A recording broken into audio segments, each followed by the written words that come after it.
Hello everybody. On behalf of Department of Higher Education Gujarat, I welcome you in Samvad. It would be pleasure for me to introduce Professor Kanan Mogdolia. He is currently a professor in Chemical Engineering Department at IIT Bombay. His research area includes control of dynamical systems, simulation environment, etc. He has published numerous papers in international journals and conferences.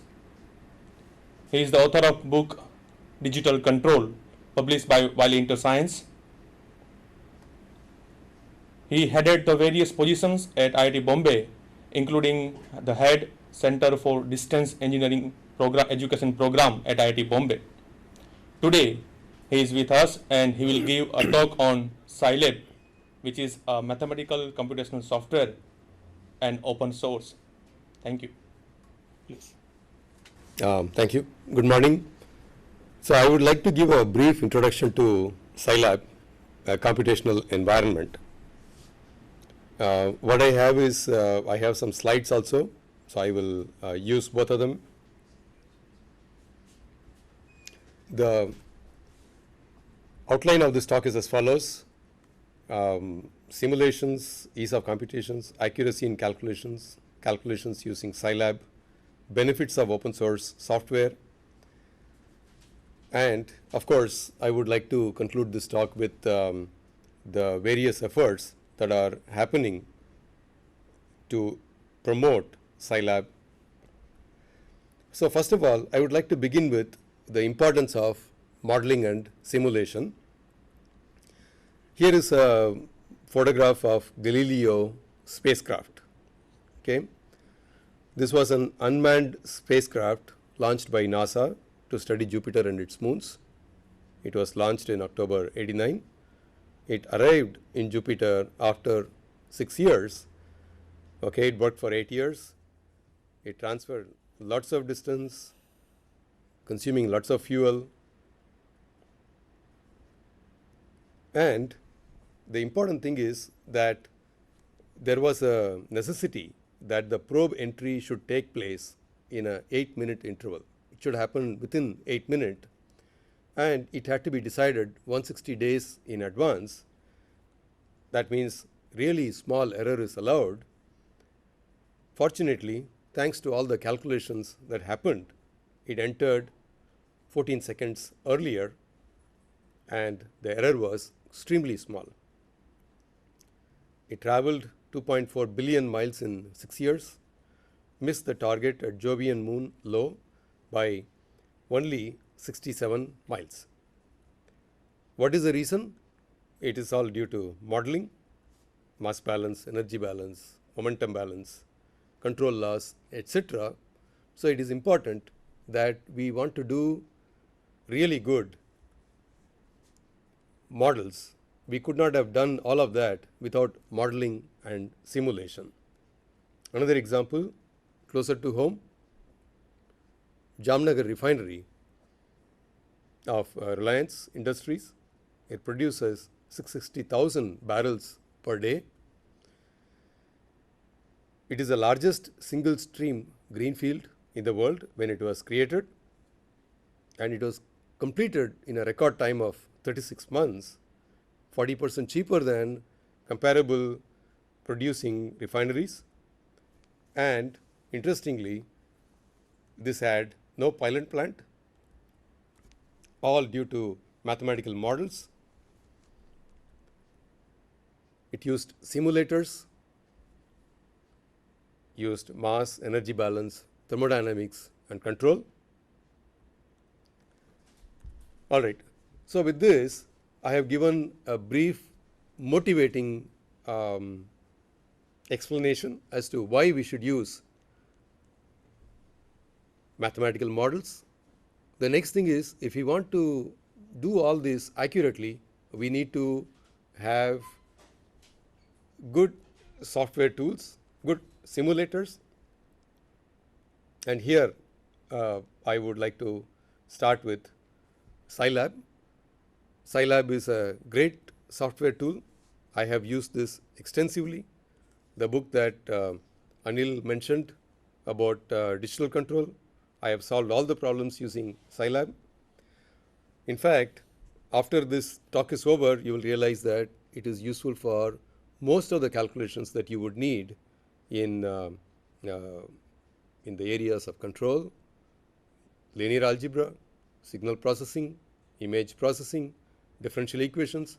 In fact, a whole variety of problems, plotting, statistical calculations, and so on and so forth. Scilab is an extremely useful tool. So I would like to give you a brief overview of Scilab in this talk. Okay, suppose I want to multiply a matrix with a vector. Okay, so here is a 3 by 3 matrix with a vector. How do I do this? In conventional programming like C or Fortran, first of all, you will have to create a storage space, and then you have to type it, assign values to A and X, and then you will carry out a for loop. Recall that this is a 3 by 3 matrix A, and so you have to have 2 loops in that. Okay? Whereas in Scilab, this is all you have to do. What I will do is, I have Scilab opened here. So let me clear this, so I can actually copy paste this.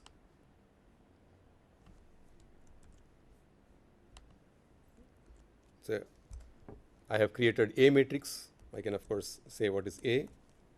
So this is the 3 by 3 matrix I showed earlier. Then suppose I want to show X. Let me copy this also. Let me do this without the semicolon so that you can see the result. Now if I multiply these, A times X, you can see that you get the answer as 0, 1, 3. So it is so easy. You don't have to write a loop.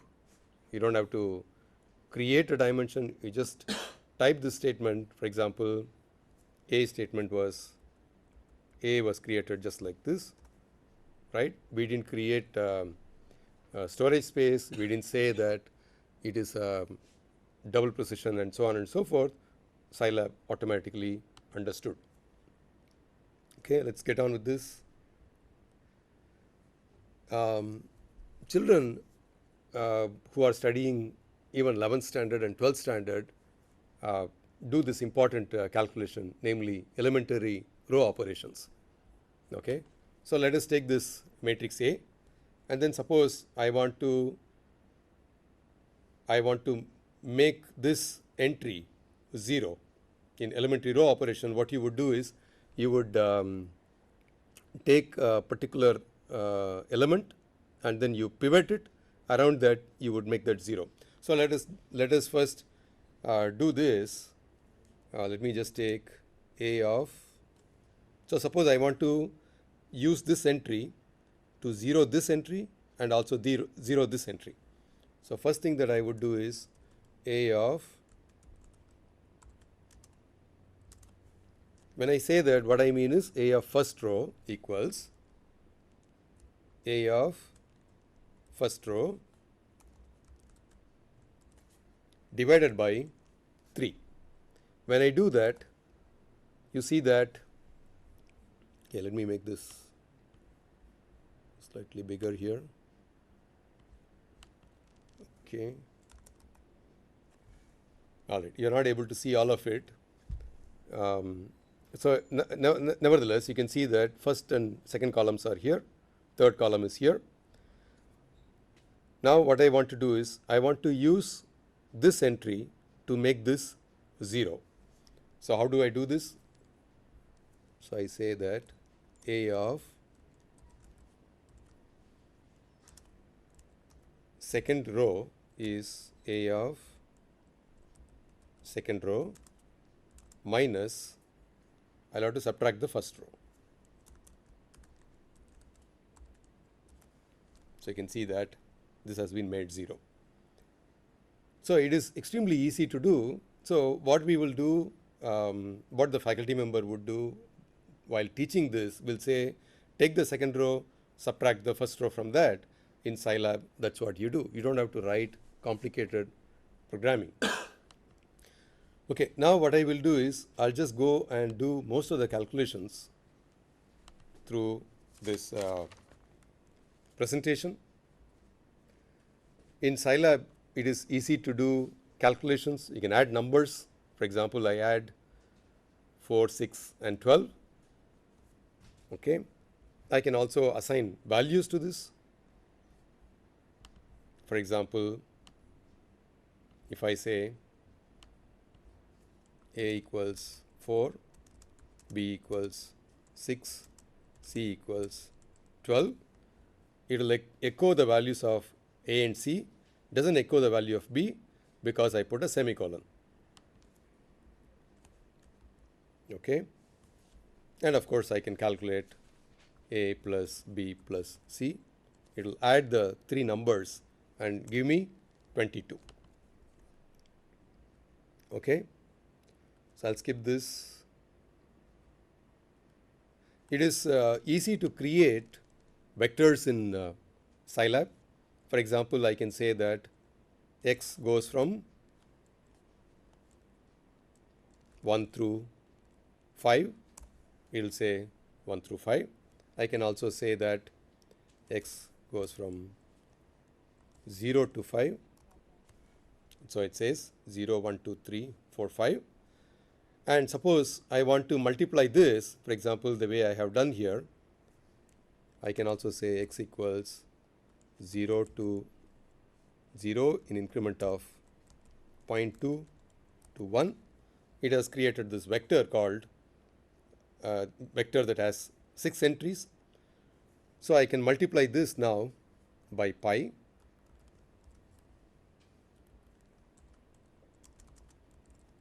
Okay. You have to say percent pi in Scilab.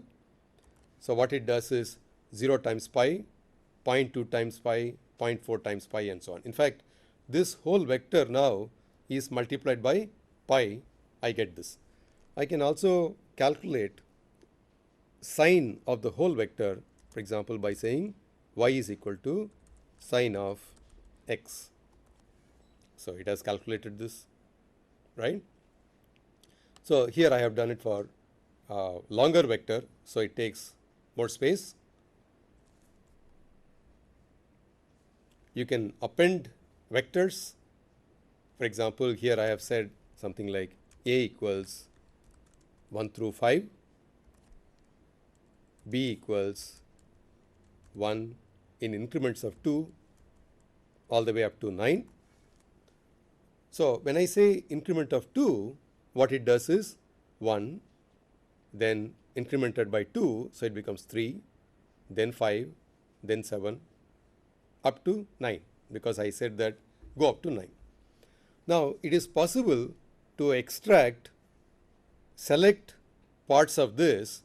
For example, if I say B of 1 is to 2 is to 5, B of 1 is to 2 is to 5. If I do this, what will happen? It will first evaluate this. This is 1 is to 2 is to 5, which evaluates to 1, 3, 5. So B of 1 is this, B of 3 is this, B of 5 is this. Let's see what happens. That's precisely what happens. B of 1, B of 3, B of 5. So what I have done here is I have just, let me make it bigger. This is precisely what I have done. B of 1 to 5, that means I have taken 1 to 5, which is this. To that I have appended 101. So it is possible to carry out such calculations very easily in Scilab. Imagine doing this in a conventional programming language like C or Fortran or even Java. Okay, let's move on. Scilab is created for mathematicians. We already saw an example of this, namely multiplying a matrix and a vector. Now, suppose I want to subtract a vector B from A. you would just say A minus B. Okay? So long as they are of equal dimension, Scilab will know what to do. Here what I am showing is I am subtracting a number 2 from a vector A. So what happens is Scilab knows that from every element you have to subtract 2. You can see, check this for yourself. Take this vector, subtract 2 from from every entry, you see that you get this. You can also multiply, for example, here I have done some calculation like 2 times A, that means multiply every entry of A by 2, and then from that result subtract B. Okay, you can see that the result is this. Okay, let's move on. Scilab has a useful operator called dot. For example, so let me just do this. A is 1 through 5. Okay. Now suppose A times 2, this symbol, caret symbol, which is above my number 6 on my keyboard, it says raise it to the power 2. Okay. So in this case it is not clear exactly what we will do in mathematics. What do you mean by raise to the power of 2 of a vector? It is not at all obvious, but what Scilab does is it multiplies, it raises each element individually to the power 2. For example, 3 to the power 2 is 9, 4 to the power 2 is 16, 5 to the power 2 is 25. There is a command in Scilab, another command called dot raise to the power 2. This does the same thing. Okay. Now this is actually a command that is also found in the commercial software MATLAB. For example, let's recall what A is. It's given here. Now we can even raise A to its own power. That means 1 to the power 1, 2 to the power 2, 3 to the power 3, and so on. That's what this operation does. Okay, you can see that 3125 is 5 raised to the power 5. Okay. Scilab has another very useful operator, which is which can be used to compare vectors directly. For example, let me create this A equals 1 through 5. So it creates this vector. Then let me also create B to be 5 minus A. So A is this 1, 2, 3, 4, 5, and B is obtained by subtracting this A from this 5. So I get 4, 3, 2, 1, 0. Now I want to see if A is equal to B. So how do I do this? I just say A equal B. It will do a comparison of A and B element by element and give the result as true or false. So it says that it is false everywhere. You can check this. A is this, B is this, and you can see that nowhere do these elements match. Then I can also ask things like, is A anywhere greater than B? You can just ask.